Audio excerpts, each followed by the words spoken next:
Hi. So നമ്മുടെ first ഇയേഴ്സിന്റെ maths exam കഴിഞ്ഞു അല്ലേ? അടുത്ത നമുക്ക് വരുന്നത് ഫിസിക്സ് അല്ലെങ്കിൽ കെമിസ്ട്രി ആണ്.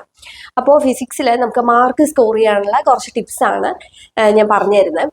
അപ്പൊ നമുക്ക് ഫിസിക്സിൽ നമ്മൾ ക്വസ്റ്റ്യന്റെ പാറ്റേൺ നോക്കിക്കഴിഞ്ഞാൽ ഒന്നില്ലെങ്കിൽ ഇപ്പോൾ ബ്ലോക്ക് ഡയഗ്രം വരയ്ക്കാനോ അല്ലെങ്കിൽ അതിന്റെ വർക്കിംഗ് എഴുതാനോ ഉള്ള ടൈപ്പ് ക്വസ്റ്റ്യൻസ് ആയിരിക്കും, അല്ലെങ്കിൽ ഡിറൈവ് എന്നുള്ള ഡെറിവേഷൻ ടൈപ്പ് ക്വസ്റ്റ്യൻസ് ആയിരിക്കും, അല്ലെങ്കിൽ കമ്പയർ ചെയ്യാനുള്ള ക്വസ്റ്റ്യൻസ്, അല്ലെങ്കിൽ ഡിഫറൻഷിയേറ്റ് ചെയ്യാനുള്ള ക്വസ്റ്റ്യൻസ് ചോദിക്കാം.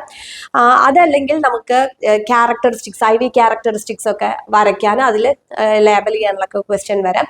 അല്ലെങ്കിൽ പിന്നെ വരുന്നത് ന്യൂമറിക്കൽ ടൈപ്പ് ക്വസ്റ്റ്യൻസ് ആയിരിക്കും. അപ്പൊ അതിൽ നോക്കൂ, പാർട്ട് എ നിങ്ങൾ ആൻസർ ചെയ്യുന്ന സമയത്ത് പ്രത്യേകം ശ്രദ്ധിക്കുക, മാർക്കിനനുസരിച്ച് മാത്രമേ എഴുതുക. അപ്പൊ 3 മാർക്കാണെങ്കിൽ നിങ്ങൾ എത്ര വലിച്ചു വാരി എഴുതിയാലും ആ 3 മാർക്കേ കിട്ടുള്ളൂ. അപ്പൊ അറിയാമെന്ന് വെച്ചിട്ട് ഒരുപാട് വലിച്ചു വാരി എഴുതരുത്.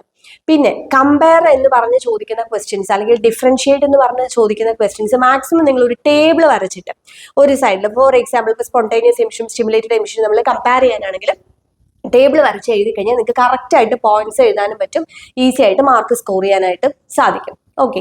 പിന്നെ അതേപോലെ ബ്ലോക്ക് ഡയഗ്രം വരയ്ക്കാൻ പറയുമ്പോൾ നീറ്റായിട്ട് ഡയഗ്രം വരയ്ക്കാം. ഡയഗ്രംസ് എല്ലാം തന്നെ വളരെ നീറ്റായിട്ട് വരച്ച് അതിൽ കൃത്യമായിട്ട് നിങ്ങൾ ലേബൽ ചെയ്താൽ തന്നെ നിങ്ങൾക്ക് മാർക്ക് കിട്ടും. അതേപോലെ IV ക്യാരക്ടറിസ്റ്റിക്സ് വരയ്ക്കാൻ പറയുമ്പോൾ പ്രത്യേകം ശ്രദ്ധിക്കുക, നമ്മളിങ്ങനെ 2 ലൈനൊക്കെ വരച്ചിട്ട് അതിൽ വെറുതെ ക്യാര വരച്ച് വെച്ചിട്ട് കാര്യമില്ല. അതിൽ ഓരോ ആക്സിസും, X ആക്സിസ് എന്താണ്, Y ആക്സിസ് എന്താണെന്നുള്ളത് കൃത്യമായിട്ട് നമ്മൾ അതിൽ സ്പെസിഫൈ ചെയ്തിട്ടുണ്ടാവണം, അതൊക്കെ മാർക്ക് ചെയ്തിട്ടുണ്ടാവണം. സർക്യൂട്ട് ഡയഗ്രംസ് വരയ്ക്കുമ്പോഴും നീറ്റായിട്ട് വരയ്ക്കാനായിട്ട് ശ്രദ്ധിക്കുക. അതേപോലെ ഇപ്പോൾ PN ജംഗ്ഷൻ ഡയോഡ് വരയ്ക്കുമ്പോഴോ ട്രാൻസിസ്റ്റർ വരയ്ക്കുമ്പോഴോ ഒക്കെ അതിന്റെ മാർക്കിങ്സ് ഒക്കെ വളരെ ശ്രദ്ധിച്ച് തന്നെ വരയ്ക്കാനായിട്ട് ശ്രദ്ധിക്കുക. പിന്നെ അതേപോലെ തന്നെ ഡിറൈവ് ചെയ്യേണ്ട ക്വസ്റ്റ്യൻസ് അത് നന്നായിട്ട് പഠിച്ചിട്ട് പോയവർക്ക് ഈസി ആയിട്ട് എഴുതാനായിട്ട് സാധിക്കും.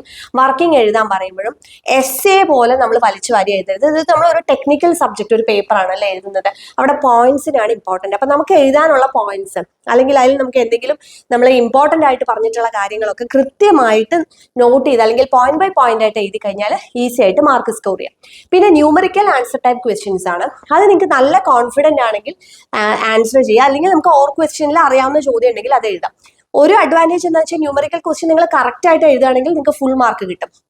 ഇനി നിങ്ങൾക്ക് ഒരു നിവൃത്തിയില്ല, ഓർ ക്വസ്റ്റ്യനിലും 2 ന്യൂമറിക്കൽ വന്നിട്ടുണ്ടെങ്കിൽ ഫുൾ ആയിട്ട് നിങ്ങൾക്ക് ആൻസർ ചെയ്യാൻ പറ്റിയില്ലെങ്കിലും ആ ക്വസ്റ്റ്യനിൽ യൂസ് ചെയ്യുന്ന ഇക്വേഷൻസ്, നിങ്ങൾക്ക് അറിയാവുന്ന സബ്സ്റ്റിറ്റ്യൂഷൻസ് ഒക്കെ ചെയ്ത് വെച്ച് കഴിഞ്ഞാൽ ആ സ്റ്റെപ്സിനെങ്കിലും നിങ്ങൾക്ക് മാർക്ക് കിട്ടും.